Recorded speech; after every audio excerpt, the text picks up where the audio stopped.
Imaginez 15 millions, point 4 par mois. L'année, 10 mois, ça lui fait 150 millions. Et imaginez maintenant plus de 10 personnes installées dans les ministères qui sont dans des relais. C'était un business énorme. Il y a des gens qui faisaient dédouaner leurs marchandises. Et quand je vous parle de marchandises, je ne vous parle pas des boutiques. Des imprimeries. Des imprimeries, des magasins, la construction des hôtels au nom de la fédération, parce que la fédération avait le droit d'exonération des droits de douane. Donc, il y avait tout un système. Et je vous parle de ce que moi je maîtrise, mais il y a des choses que je ne maîtrise pas. Donc, ou de ce dont j'ai pu avoir. Et donc il a mis un terme à ça. Il l'a coupé, c'est-à-dire que il a tranché en deux. Fermé le robinet, il peut avoir fuite. Il a tranché, il a coupé le tuyau. Donc c'est coupé même. La peau en deux. Il a bouché le tuyau. Et il n'a pas fait les choses. Et à un moment donné, je me disais, je l'avais dit un jour, pourquoi est-ce qu'il n'a pas pris le temps? Le temps de se dire, je bouche ici, je laisse ici. Non. Il s'est dit, si je fais ça, ceux à qui je fais des faveurs, et ceux qui ont été écartés, peut-être me mettront dos au mur. Donc, il a coupé avec tout ça. C'est là d'où vient le problème de Samuel Office. Les amis, bonjour. Avant de vous laisser écouter l'intervention de Précis sur Canal 2, où elle est en train de dire le problème n'est pas Samuel Eto'o, c'est le système le problème. Samuel Eto'o paye aujourd'hui le prix parce qu'il n'est pas du système. Il a de bonnes relations avec des personnes importantes du système, mais il n'est pas du système, dit-elle. Bref, je vais vous laisser écouter en intégralité. C'est une affaire d'une quinzaine de minutes. Vous allez écouter beaucoup de révélations là-dedans. Selon certaines sources, voilà, les gens de la CAF ont décidé que d'ici 5 jours, du moins au moins 5 jours avant la cérémonie d'ouverture, toutes les délégations devraient être déjà présentes au lieu où va se dérouler la Coupe d'Afrique des Nations. Petit à petit, on commence déjà à vibrer au rythme de la CAN. Espérons que voilà, on va libérer Bryan Mbeumo, puisque j'entends de plus en plus qu'on voudrait qu'il vienne un peu en retard. Voilà, c'est une affaire entre le sélectionneur qui voudrait que Bryan Mbeumo reste un peu quelques jours. Bref, passons de l'autre côté avec Christopher Woe. Christopher Woe qui a été titulaire en défense pendant la victoire du Spartak Moscou 3-2 face à Lokomotiv. C'était en quart de finale retour de la Coupe de Russie. Avant cela, ils ont eu à avoir un succès, 3-1 au match aller, autant pour moi, avant de venir tirer comme ça leur ticket pour les demi-finales de la compétition. Christopher Woe, naturellement, très efficace en défense. Les amis, prenons par la suite la performance XXL de Kylian Mbappé hier. C'était d'abord un triplé, un hat-trick en espace de 6 minutes 42. D'autres parlent même de 6 minutes 41 secondes. Bref, le plus important, c'est qu'en moins de 7 minutes, le gars a mis 3 buts. 3 buts en Champions League. Et c'est pas tout. Pour finir, il a même arrondi ça à 4. Et pour terminer maintenant, il a été élu homme du match. Quoi de plus beau? Toujours avec son Vini, lui, il a été au service à tout moment. Il a fait un très beau match aussi. Mais il n'est pas seul. De l'autre côté au PSG, c'est Quentin Djantou qui s'est illustré lors de la victoire du PSG 5-3 face à Tottenham en Champions League également par une passe décisive. Il a livré comme ça pour l'égalisation un but partout et cela a ouvert le chemin pour qu'il puisse venir à bout de Tottenham 5-3. Je vais vous laisser les amis, comme je le disais d'entrée, écouter ces différentes déclarations, ces différentes révélations de Précis sur Canal 2 International. Je vous reviens sûrement par la suite avec d'autres updates. On est ensemble. Ciao. C'est que les budgets sont gonflés par certains ministères lorsqu'il y a une compétition. Il connaît le système. Ça va changer. Donc quand il arrive, non, je vais vous expliquer. Oui, il va arriver. Ça, hein. Quand il arrive, qu'est-ce qu'il fait? La première chose qu'il fait, c'est quoi? C'est qu'il coupe avec le système. Ah, c'est vrai. Et couper avec le système, c'est que je ne donne rien.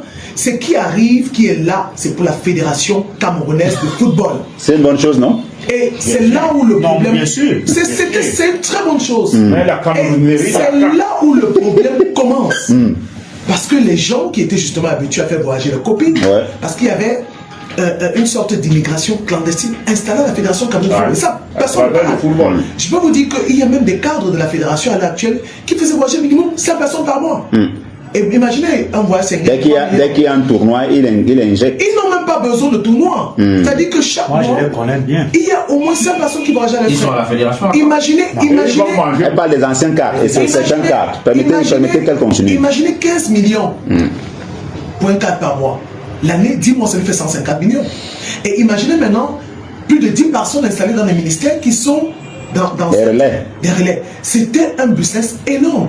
Il y a des gens qui faisaient dédouaner leurs marchandises. Et quand je vous parle de marchandises, je ne vous parle pas des boutiques. Des imprimeries. Des imprimeries, des magasins, la construction des hôtels au nom de la fédération, parce que la fédération avait le droit d'exonération des droits de douane. Donc, il y avait tout un système. Et je vous parle de ce que moi je maîtrise, mais il y a des choses que je ne maîtrise pas. Donc, ou de ce dont j'ai pu avoir. Et donc il a mis un terme à ça. Il l'a coupé, c'est-à-dire que il a tranché en deux. Fermé le robinet, il peut avoir fuite. Il a tranché, il a coupé le tuyau. Donc c'est coupé même. La peau en deux. Il a bouché le tuyau. Et il n'a pas fait les choses. Et à un moment donné, je me disais, je l'avais dit un jour, pourquoi est-ce qu'il n'a pas pris le temps de se dire, je bouche ici, je laisse ici. Non. Il s'est dit, si je fais ça, ceux à qui je fais des faveurs, et ceux qui ont été écartés, peut-être me mettront dos au mur. Donc, il a coupé avec tout ça. C'est là d'où vient le problème de Samuel Eto'o-Fils. Quand on dit les présidents de club ne sont pas d'accord, les présidents de club n'ont jamais été d'accord. Regardez même Alain Mohamed. Tout à fait. Les présidents de club n'ont jamais été d'accord. Dans cette fédération, depuis que je connais, depuis que je fais le journal il y a moins de 20 ans, il y a toujours deux clans. Il y a ceux qui veulent entrer et ceux qui veulent rester. Voilà. Il y a ceux qui veulent entrer et ceux qui veulent rester. Donc ceux qui veulent rester vont tout faire pour continuer de manger, de voler.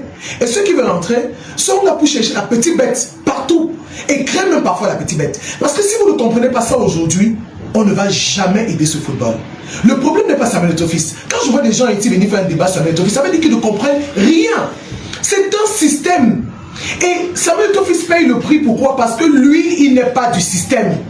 Elle a voulu se mettre en retrait du système. Lui, il n'est pas du système. Il a des relations avec le pouvoir en place. Ça met du système. Non, attendez, laissez-moi. Ok. Je vous écouter. Allez-y. Avoir de bonnes relations avec le système, avec le pouvoir en place, n'est pas être du système.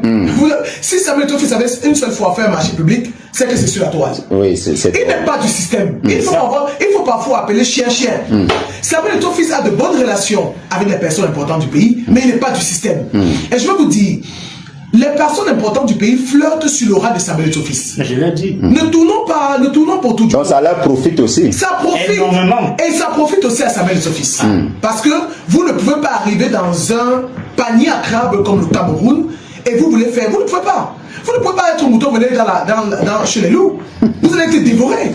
Vous allez être dévoré. Donc parfois, il faut un peu se taper comme un hibou, comme un loup, et essayer de voir comment ça fonctionne. Comme on dit, il hurle avec les loups. C'est ça. C'est exactement comme ça qu'il faut définir Samuel Eto'o-Fils aujourd'hui. Parce qu'il n'est pas du système. Si Samuel Eto'o-Fils était du système, il y a des choses qu'on ne verrait jamais. Si je vous prends un exemple, vous allez poursuivre. Un jour, j'ai échangé avec le président de l'Africa Foot quelques semaines après son élection. Il m'a dit, tu sais pourquoi je viens toi à la Fédé? J'ai dit non. Il me dit, c'est parce que j'ai appris qu'il y a des gens qui prennent de l'argent aux gens quand ils savent que je suis au pays, je vais au bureau, ils prennent de l'argent aux usagers. Donc il se plaçait là, il venait tôt, il se plaçait là. Et à un moment, vous vous souvenez qu'il avait fait partie d'un groupe de vigiles. Parce que c'est eux qui faisaient ça. C'est-à-dire, ils prenaient de l'argent et donnaient l'information qu'il est là. Donc il a estimé qu'on ne peut pas prendre de l'argent aux usagers qui viennent dans la maison du football. Voilà. Donc, et ça m'a un peu perdu. Oui. Donc je parlais du système. Et c'est ça, c'est entre autres choses. C'est-à-dire que, et il y a beaucoup de gens qui n'ont pas fait la différence entre Samuel Eto'o-Fils, et j'ai encore très bien compris hier sur le plateau quand un aîné m'a dit, moi je ne sais même plus si c'est Samuel Eto'o-Fils qu'à la fédération, parce que quand je vois ce que Samuel Eto'o-Fils le joueur me faisait, je vois ce qu'il fait aujourd'hui, il ne comprend pas. Il a raison. Moi j'aurais fait pareil. Parce que Samuel Eto'o-Fils aussi joue sa carrière. Vous êtes en train de noter ce qui ne marche pas. Qui paye les pots? C'est lui. C'est lui. Toutes les personnes qu'il a amenées pour travailler avec lui, les personnes qui n'ont pas fonctionné normalement, qui paye le prix de ça aujourd'hui? C'est lui. Et vous l'avez dit, il fait le dos rond, il prend des coups pour couvrir certaines personnes. Il a raison. Parce que c'est lui le capitaine du bateau. Et en tant que capitaine du bateau, il n'y a pas de complaisance à faire. Il n'y a pas de complaisance à faire. Moi j'ai dit ce mandat, ce qui arrive, si Samuel Eto'o-Fils fait encore le dos rond pour prendre des coups, mais ça va être très grave. Dès que ça ne marche pas, il faut les écarter. Il frappe. Il faut les écarter. Parce que Monsieur Faustin donc, il est là depuis au moins 20 ans. On le connaît, on se connaît. Monsieur Fetieux, il est là depuis au moins 30 ans. Monsieur celui qui a affilié son club à l'OAPI, Bambuto de Bouddha. Tagou. Il est là depuis au moins 20 ans. Il y a encore quel nom que j'ai oublié? Balongolo, après Domingo la CFA. C'est le même nom depuis 20 ans. C'est les mêmes personnes qui se plaignent. Moi, je dis souvent, un jour, j'ai dit à ma mère, qui avait des problèmes avec mon frère, elle se plaignait de mon frère tout le temps. Je lui ai dit, si tu te plains de quelqu'un tout le temps, un jour tu as raison, mais il ne peut pas avoir tort tous les jours. Ça veut dire que si les mêmes présidents de club se plaignent des administrations de la Fédération camerounaise de football, que ce soit de Iya Mohamed, que ce soit de Tom Miroko, que ce soit de Happy, que ce soit de ceux de Momo Dia, ça veut dire qu'on peut regarder un peu pour comprendre que ce n'est pas forcément ces présidents de club qui sont, des présidents de fédération qui sont le problème. Ces présidents de club sont le problème.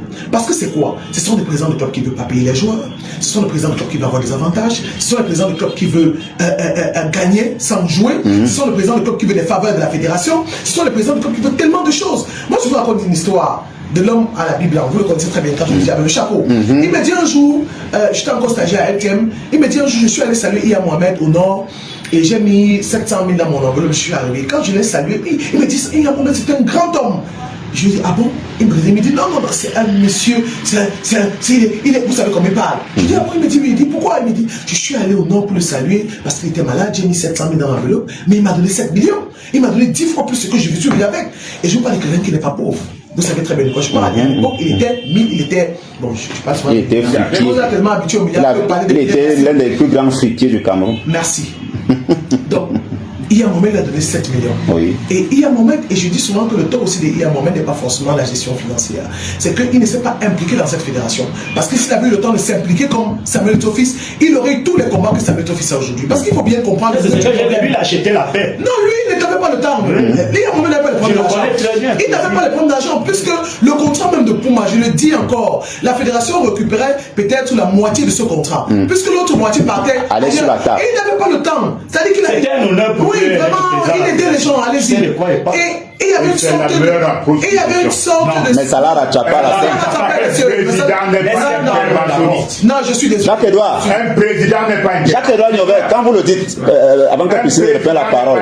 Jacques-Edouard. Jacques-Edouard Niobert, comment, quand vous dites que ça ne l'a pas rattrapé à la fin, Iya Mohamed a fait cantonner 3 milliards 100 pour le siège au Ouada qui a été bouffé par ses successeurs. C'est Samuel Eto'o qui vient le restaurer. Où est parti cet argent? 3 milliards 100. Le vrai Est-ce que c'est problème, Iya qui a mangé le Non, ses successeurs la fait. le vrai problème même, donc, c'est le suivi.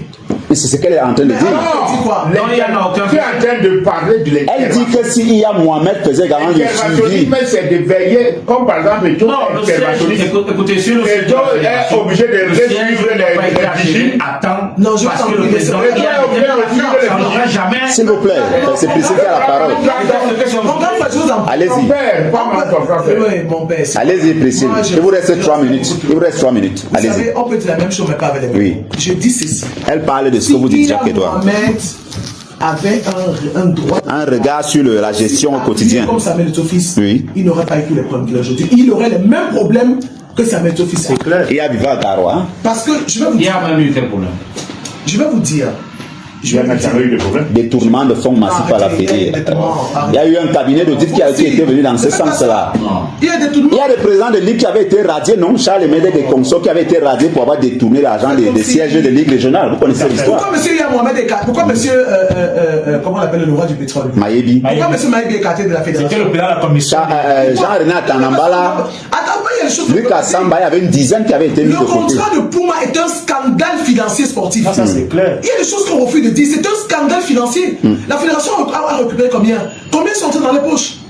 Combien entrent dans les poches? C'est pas pour moi. Mais c'est hier qu'il a mis à Ah, mais c'est de ça qu'on parle donc. C'est ça, là, le C'est de C'est ça qu'elle qu'on dit. parle donc. Qu'elle s'il avait fait le Mais c'est suivi. ça. Président. S'il avait fait le C'est Iya qui suivi. a tout arrêté. Il s'est C'est pas le lui qui a rôle du pris président. l'argent. Non, c'est sorti en Est-ce que 2013. ça ne va pas? Pourquoi ça ne va pas? c'est la Je te tape. Permettez qu'elle chute. L'affaire Iya Mohamed, pour moi, n'a aucun S'il vous plaît, permettez qu'elle chute. Permettez qu'elle chute. On ne va pas parler politique et foot. Allez-y, Priscille. Bon, quand je le dis, vous pouvez faire le bilan comme vous voulez. Les sélections nationales, les problèmes, il y a ceci. Le véritable problème, c'est ça. Et quand des gens ont arrêté de manger, qu'est-ce qu'ils font? Vraiment. Ils se mettent ensemble. Comme une Pour te faire la détruire. guerre. Et c'est ce qui est en train de se passer avec Samuel Eto'o. Les nouvelles personnes mangent. Je vous explique. Oui, faut sortir. Samuel Eto'o prend le bâton de commandement à la Fédération camerounaise de football. Et il y a un ami journaliste aussi qui est très peu du ministère des Sports qui me dit quand ça commence à chauffer entre moi, les combiers et Samuel Tofis, où il y a la fissure, la déchirure totale, le rideau se déchire en deux parties égales. Il me dit, mais il n'a pas le droit de faire ça. Tu sais que moi, le ministre a donné, comment il a appelé ça, a contribué à la campagne de Samuel Tofis. J'ai dit, ok, donc en contribuant, c'est ce que tu dis est vrai, donc en contribuant, c'est parce qu'il attendait en contrepartie quelque chose de meilleur. Et ce n'est pas arrivé, c'est pour ça qu'il y a des problèmes. Quand Samuel Tofis arrive, autant les 2 années où Samuel Tofis, je suis d'accord avec vous, il n'y a pas un président de fédération qui a les mains libres. Mais pourquoi est-ce qu'il a les mains libres? Parce que dès le départ, il a imposé. Il s'est affranchi. Il a imposé sa présence. Il a dit, je ne veux pas de ça, je ne veux pas de ça, je ne veux pas de ça. C'est ça. Il a géré cette fédération du même fait. Et je peux vous le dire, je n'ai jamais vu les sélections nationales voyager dans les meilleures conditions, gérer de la meilleure façon. Je le confirme. Donc, ça, je peux le confirmer. Entre autres, il y a justement des problèmes. Vous savez, avoir des pics et rigoler dans les moments aussi critiques, moi, qu'est-ce qu'il y a eu au Maroc, Jacques-Edouard? C'est pas lui qui gère le Maroc maintenant. Ah bon? Non, mais il ne gère pas les sélections. C'est quoi vous êtes étonné? Après la CAN. Il fait semblant, il fait l'esprit. Il sait très bien. Après la CAN 2024, oui. Quand on sort en 8e de finale, on sait très bien ce qui s'est passé là. Je vais parler de bois pour revenir sur le bilan. Je vous parle des points essentiels pour vous montrer pourquoi est-ce que... Vous allez, on va faire un deuxième tour de table rapidement. Le mandat d'Eto est très perturbé. Vous savez, la particularité de Samuel Tofis, c'est qu'il a été joueur. Donc il a connu certaines choses. Quand on veut vous perturber, président de fédération, on utilise une loi. J'ai parlé de l'aura tout à l'heure, beaucoup de gens l'ont compris. Et aujourd'hui, il y a un joueur qu'on est en train d'utiliser parce qu'il a un peu d'aura pour perturber le président de la fédération. C'est exactement la même chose qu'on a fait avec lui, qu'il était joueur pour perturber les autres présidents. Mais sauf qu'il était plus fidèle. Il ne doit pas s'en plaindre alors. Donc, si vous faites le mal prétendant que l'autre avait fait le mal, ça vous regarde. Non, c'est pas ma philosophie, c'est ça. Chacun récolte les fruits qui... C'est sa philosophie. Encore que vous n'avez jamais entendu le président de la Fédé parler. Tu récoltes. Allez-y. Donc, ce qui s'est passé en Côte d'Ivoire, Thierry n'en a jamais parlé. Non, je ne parle. Je parlerai quand il ne serait plus en fonction. En Côte d'Ivoire, un jour. c'est un scandale. Je parlerai, rassurez-vous, mais pas maintenant. Je l'ai dit, même au président, que je parlerai un jour. De la République, pour moi, il y a eu de la récupération sur le discours. Il y a eu de la... Vous ne pouvez même pas imaginer ce qui se passait. Il y a eu de la récupération sur le discours du président de la République. Parce que le 10 février, quand les gens... Moi, je suis en Côte d'Ivoire et j'écoute le président. Il y a eu mais on connaît ceux qui écrivent le discours du président de la République. Il y a eu de la récupération sur le discours du président de la République. Le président de la République, pour la première fois, commence son discours présidentiel avec le sport. Ça n'a jamais été depuis que je suis. Non, c'est la première fois. C'est la première fois qu'il commence. Discours à la jeunesse, oui, c'est la première fois. Il a commencé avec le sport. Il a parlé de Banane Plantain, il a parlé de Nganou, et ensuite il est revenu sur les liens comptables. Et quand Chik avec Nganou fait la liaison, il dit prenez exemple sur Nganou. Le courage, la discipline, l'organisation. L'organisation est venue en dernière position. Le courage, la discipline, l'organisation. Et il dit, nous avons donné des instructions au ministère des Sports pour que cela s'arrange. C'est là où le ministère... Le ministère des Sports s'est levé une fois. C'est-à-dire que c'est comme un plan qui était arrangé, que dès qu'on dit ça, tu fais comme ça. Il s'est levé une fois. Nous récupérons les sélections nationales. Et aujourd'hui, nous voyons les sélections nationales. Donc, moi aussi, je veux voir mes enfants grandir. Parce que quand ils sont une information, j'étais aux portes de la prison. Donc, moi aussi, je veux voir mes enfants. C'est une chose que je n'ai pas dit. Donc, il faut... Si tu permets, Priscilla. Non, je vais prendre les messages. Il faut dire... Permettez qu'elle chute. On va commencer par vous, rassurez-vous. On va commencer par vous. Il faut dire que le problème de la FECAFOOT aujourd'hui, ce n'est pas Samuel Tofis. Non, c'est pas lui. Si Samuel Tofis implémentait, mettait en pratique toutes les idées qu'il a, c'est qu'il est très loin. Et on a fait même infiltrer sa fédération. Parce qu'il y a des gens qui travaillent dans la fédération. Ils sont contre Samuel Tofis, qui font des rapports tous les jours contre lui. Et c'est ça le véritable problème aujourd'hui. C'est-à-dire qu'il fait un pas, on le fait rentrer 3 pas en arrière. Il n'est pas des élus, il n'a qu'à virer. Non, il parle même des employés. Il parle des employés, les gens qui font... Il parle même des personnes qui sont en dehors de la fédération. Je vais vous expliquer. Vous êtes juriste. Moi, j'ai eu la chance une fois, j'étais employé, je disais comme ça. J'ai eu la chance une fois d'être directrice et j'ai compris la difficulté qu'il y a d'administrer. Oui. Parfois, vous connaissez que voici mon ennemi, vous faites avec lui, parce qu'il faut parfois arriver au bout de certaines choses. Oui, mais s'il pourrit l'environnement. Non, il y a des personnes qui sont parties, on l'a vu dès départ. Et il y a beaucoup de démissions qui étaient faites, mais je vous dis qu'ils étaient chassés. Mais le président de la fédération n'a jamais dit que je vais te chasser. Il a dit je veux que tu démissionnes, qu'on dise que c'est moi qui suis mauvais, mais toi tu vas partir. Tchanindo, tu peux dire le contraire. Je sais. Donc, ne dites pas qu'il y a des choses qui sont en train de te faire. C'est très compliqué. Cette fédération est trop politisée. Pourquoi? Parce qu'il y a beaucoup d'argent qui circule. Il a arrangé les démissions, il a maquillé les démissions de certains. C'était des renvois, mais il a dit va, je te chasse. C'est des choses qu'il faut connaître. Oui, mais les gars qui partent, ils disent pas la même chose. Oui, mais ils vont le dire comme ça. Non, nous on le sait. On le sait. Mais nous qui sommes à l'extérieur, comment on fait pour savoir que Ils ne sont pas comme Il y a le droit de réserve aussi en entreprise, hein, on ne dit pas tout. Ils ne sont pas comme moi qui vais te dire. c'est-à-dire que si quelqu'un comme Benoît Ngwapa, Non, vraiment, par exemple, laissons je ça. donne un exemple comme ça. C'est fini. S'il parle, il dit que